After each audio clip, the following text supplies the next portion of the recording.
जी, बिस्मिल्लाहिर्रहमानिर्रहीम। My name is Dr. Mohammad Ibrahim.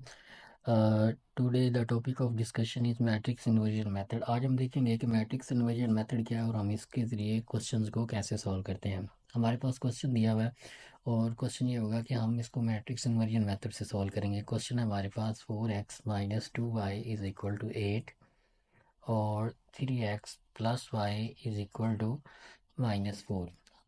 हम इनको सॉल्व करने के डिफरेंट मेथड्स जानते हैं। एक मेथड तो ये होता है कि हम इन दोनों के कोफिशिएंट सेम कर लें, मतलब इसको 4 से मल्टीप्लाई करवा दें, इसको 3 से मल्टीप्लाई कर दें, इसका कोफिशिएंट 12 बन जाएगा, इसका भी 12 बन जाएगा। इन दोनों को माइनस कर दें तो एक कोफिशिएंट माइनस हो जाएगा, मतलब एक्स खत्म हो जाएगा और हमारे पास वाई की फॉर्म में एक इसका आंसर आ जाएगा। और वो जो वाई का आंसर आएगा उसको हम इन दोनों में से किसी एक इक्वेशन में पुट कर दें तो इसका आंसर हम फाइंड आउट कर सकते हैं, एक्स और वाई का। लेकिन आज हमने जो टॉपिक को डिस्कस करना है वो मैट्रिक्स इन्वर्जन मेथड। तो सबसे पहले हमारे पास जो इक्वेशन दी होगी हम उसका मैट्रिक्स बनाएंगे। तो ये इसकी इक्वेशन फॉर्म है, ठीक है। हम इसकी मैट्रिक्स फॉर्म कैसे बना सकते हैं? जो पहली इक्वेशन है इसको क्वेश्चन नंबर 1 का नाम दे देते हैं, इसको क्वेश्चन नंबर 2 का नाम दे देते हैं। एक्स का कोफिशिएंट 4 है, यहाँ पे 4 लिख लेते हैं। वाई का कोफिशिएंट -2 है, इसको -2 लिख लेते हैं। यहाँ पे 3 लिख लेते हैं। यहाँ पे क्वेश्चन 2 के अंदर जो वाई का कोफिशिएंट है वो 1 है, इसको 1 लिख लेते हैं और इसको एक मैट्रिक्स बना लेते हैं बिल्कुल इसी तरह। यहाँ पे हम लिख लेंगे जो कोफिशिएंट यहाँ पे दिए होंगे एक्स और वाई, यहाँ पे भी एक्स और वाई दिया हुआ है।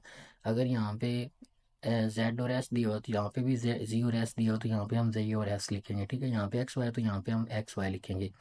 बेसिकली ये हो क्या रहा है, हमारे पास equation system of linear equation दिया हुआ है कि ये जो हमारे पास इक्वेशन है ये लीनियर इक्वेशन है, इनके अंदर जो वेरिएबल की वैल्यू है वो 1 है, ठीक है। तो यहाँ पे ये हमारे पास जब इसको मैट्रिक्स फॉर्म में बनाएंगे तो जो राइट हैंड साइड है उसका मैट्रिक्स ये हमारे पास बनेगा, ओके।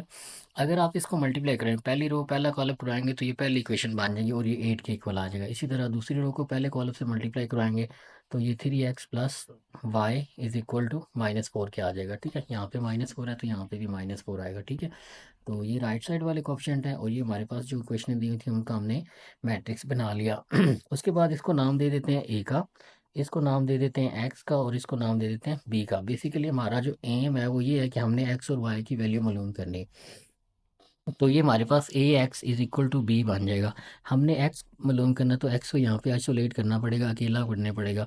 तो हम बोथ साइड ए के इन्वर्स से मल्टीप्लाई करवाएंगे। हमने ए को लेफ्ट साइड से मल्टीप्लाई करवाना है तो यहाँ से हम लेफ्ट साइड से ए इन्वर्स को मल्टीप्लाई करवाएंगे बोथ साइड पे, यहाँ पे भी लेफ्ट साइड से मल्टीप्लाई करवा देंगे। हम ऐसा नहीं कर सकते कि यहाँ पे लेफ्ट साइड से मल्टीप्लाई करवाएं और यहाँ पे राइट साइड से करवा दें, नहीं।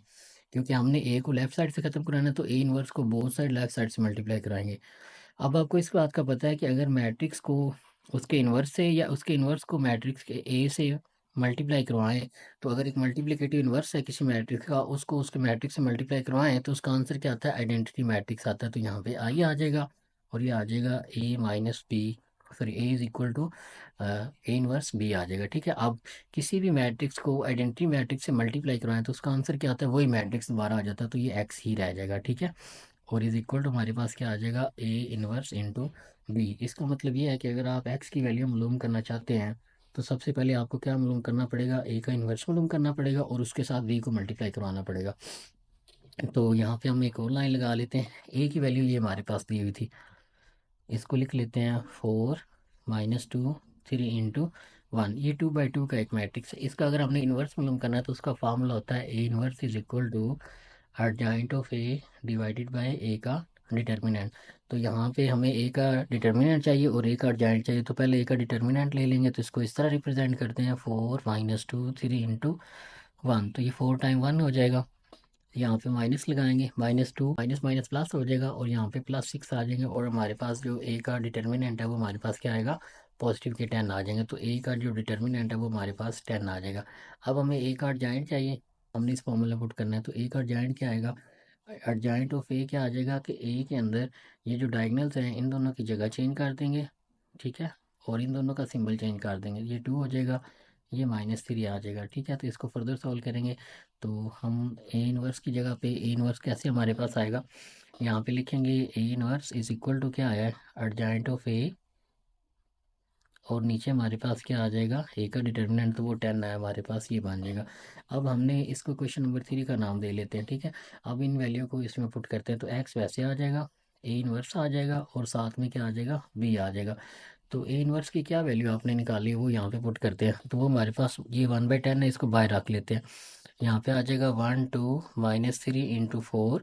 और यहाँ पे हमारे पास बी की वैल्यू क्या थी, ये 8 और -3, 8 और -4 था। ठीक है, तो यहाँ पे इसकी वैल्यू पुट कर लेते हैं। तो ये हमारे पास क्या आंसर देगा, 1/10 एज इट इज़ आ जाएगा। पहली रो पहला कॉलम करवाएंगे तो ये 8 आ जाएगा, और 8 और ये इससे मल्टीप्लाई के माइनस माइनस 2 4 8 आ जाएगा हमारे पास। ठीक है, और यहाँ पे पहली रो पहला कॉलम कराएंगे तो ये एंट्री बनेगी। दूसरी आगे कोई एंट्री नहीं, तो मतलब पहली रो पहला कॉलम भी एक ही एंट्री बनेगी। अब इसी तरह दूसरी रो पहला कॉलम करवाएंगे तो plus minus minus 8 3 24 plus minus minus 4 4 16। तो ये हमारे पास आ जाएगा 1/12, सॉरी 1/10। 8 में से 8 के यहाँ पे 0 रह जाएगा, और उसके बाद यहाँ पे हमारे पास -24 और माइनस के 16, ये माइनस के 40 बन जाएंगे। ठीक है, 1/10 नीचे चला जाएगा, तो ये 1/10 इससे मल्टीप्लाई होगा तो ये 0 ही रहेगा। और जब इसके साथ सोल्व होगा तो यहाँ पे -4 हमारे पास आ जाएगा। अब ये हमारे पास किसके इक्वल था, एक्स हमारे पास किसके इक्वल है, एक्स और वाई के। तो यहाँ पे इसकी वैल्यू पुट कर देते हैं। ठीक है, तो एक्स वाई हमारे पास किसके इक्वल आ गया, 0 -4। तो जो पहली एंट्री है वो हमारे पास एक्स की वैल्यू है, और जो दूसरी एंट्री है वो हमारे पास किसकी वैल्यू है, वाई की वैल्यू है। तो अब यहाँ पे ये हमारे पास इक्वेशन दी हुई थी और ये उसका सोल्यूशन आया। ठीक है, अब एक्स और वाई की ये वैल्यू है। अब एक्स और वाई की अगर ये वैल्यू यहाँ पे आप पुट करेंगे तो हमारे पास ये राइट हैंड साइड को सेटिस्फाई करेगा। यहाँ पे एक्स की जगह पे 0 पुट करें, ठीक है, और यहाँ पे 4 की जगह पे -4 पुट करें तो वो +8 हो जाएगा। तो +8 के इक्वल आ जाएगा। ठीक है, इसी तरह आप ये वाली जो वैल्यू है इस क्वेश्चन नंबर 2 में पुट करेंगे तो ये राइट साइड के इक्वल आंसर देगा। तो एक और क्वेश्चन हम इसी मेथड से कर लेते हैं। जी, तो हमारे पास क्वेश्चन है, हमने इसको भी मैट्रिक्स इन्वर्जन मेथड से सॉल्व करना है। क्वेश्चन हमारे पास है 3x - 2y = 6 और 5x - 2y = -10। तो सबसे पहले इसकी मैट्रिक्स फॉर्म बनाएंगे तो ये हमारे पास बन जाएगा पहला कोफिशिएंट, उसके बाद दूसरा कोफिशिएंट, इसी तरह इसका इक्वेशन का कोफिशिएंट और इस इक्वेशन का कोफिशिएंट। यहाँ पे क्या आ जाएगा, x और y आ जाएगा, और राइट साइड पे हमारे पास क्या आ जाएगा, 6 - 10 आ जाएगा। ठीक है, इसको क्वेश्चन नंबर 1, इसको क्वेश्चन नंबर 2, इसको ए का नाम दे लेते हैं, इसको एक्स को और इसको बी का। तो यहाँ पे AX = B आ जाएगा, बोथ साइड ए इनवर्स से मल्टीप्लाई करवाएंगे तो यहाँ पे A 1 A into X is equal to A 1 into B आ जाएगा। यहाँ पे हमने लेफ्ट साइड पे मल्टीप्लाई करवाना था क्योंकि हमने ए को लेफ्ट साइड से खत्म करवाना है, तो ये आइडेंटिटी मैट्रिक्स बनेगा। आइडेंटिटी मैट्रिक्स को एक्स से मल्टीप्लाई करेंगे तो हमेशा एक्स ही आंसर देगा। ठीक है, तो ये आ जाएगा A 1 इंटू बी। तो यहाँ पे हम ए इनवर्स मालूम करके यहाँ पे उसकी वैल्यू पुट कर लेते हैं। तो ए इनवर्स हमारे पास कैसे मालूम करेंगे, ए इनवर्स का फार्मूला होता है अर्जाइंट of A divided by A का डिटर्मिनेंट। तो ये हमारे पास ए है, ए का डिटर्मिनेंट हमारे पास क्या आएगा वो हम पहले मालूम कर लेते हैं। 3 - 2 5 - 2 दैट विल बिकम -6, और ये माइनस फार्मूले का इसको प्लस कर देगा, 5 तो 10 आ जाएगा। तो पॉजिटिव के 4 हमारे पास ए का डिटर्मिनेंट आ जाएगा। ठीक है, अब यहाँ पे एक बात का आपने गौर रखना है कि अगर यहाँ पे हम इसका डिटर्मिनेंट लेते और वो 0 आ जाता तो फिर हम इसका इन्वर्स मालूम नहीं कर सकते थे इस ए का। ठीक है, तो ये हमारे पास नॉन जीरो आ गया। ठीक है, तो इसका मतलब ये जो मैट्रिक्स है ये हमारे पास नॉन सिंगुलर है। ठीक है, अब हमने ए का अर्जाइंट लेना है, तो अर्जाइंट ऑफ ए हमारे पास क्या बनेगा, ये हमारे पास बनेगा, इन दोनों की जगह चेंज कर देंगे, ये आ जाएगा -2, यहाँ पे 3 आ जाएगा, और इन दोनों के सिंबल चेंज कर देंगे, यहाँ पे +2 आ जाएगा और यहाँ पे -5 आ जाएगा। ठीक है, तो ये अर्जाइंट आ गया। तो ए इनवर्स हमारे पास क्या बनेगा वो लिख लेते हैं, ऊपर अर्जाइंट आ जाएगा और नीचे ए का डिटर्मिनेंट वो 4 यहाँ पे आ जाएगा। अब इस ए इनवर्स को उठाएं और इस ए इनवर्स की जगह पे इसकी वैल्यू पुट कर दे तो सिंपल इसको हल करते हैं। तो ये हमारे पास क्या बनेगा, x = 1/4 को मैं बाहर लिख लेता हूँ, 2, और यहाँ पे -5, यहाँ पे 3 आ जाएगा, और यहाँ पे b की वैल्यू आ जाएगी 6 - 10। ओके, तो इसको सॉल्व कर लेते हैं। तो यहाँ पे आ जाएगा 1/4, पहली रो पहला कॉलम करवाएंगे तो हमारे पास क्या बनेगा, -12 और -20, और इसी तरह यहाँ पे पहली रो पहला कॉलम हो गया। अब पहली रो आगे कोई कॉलम नहीं तो कोई और एंट्री नहीं आएगी। अब यहाँ पे दूसरी रो पहला कॉलम करवाएंगे, -5 6 30 आ जाएगा, प्लस माइनस माइनस 3 × 30 आ जाएगा। तो ये आ जाएगा 1/4, -12 में -20 ऐड करेंगे तो हमारे पास क्या आंसर आएगा, -32, और इसमें ऐड कराएंगे तो माइनस के 60 हमारे पास आ जाएंगे। ठीक है, ओके, तो अब फर्दर हम इनको हल कर लेते हैं। जी, तो नेक्स्ट हमारे पास क्या आ जाएगा, 4 इनके नीचे जाके डिवाइड हो जाएगा, तो दैट विल बिकम -32/4 और -60/4 आ जाएगा। तो ये हमारे पास बन जाएगा -8 एंड दिस विल बिकम -15। ठीक है, तो यहाँ ये हमारे पास किसके इक्वल था, ये एक्स और वाई के इक्वल था।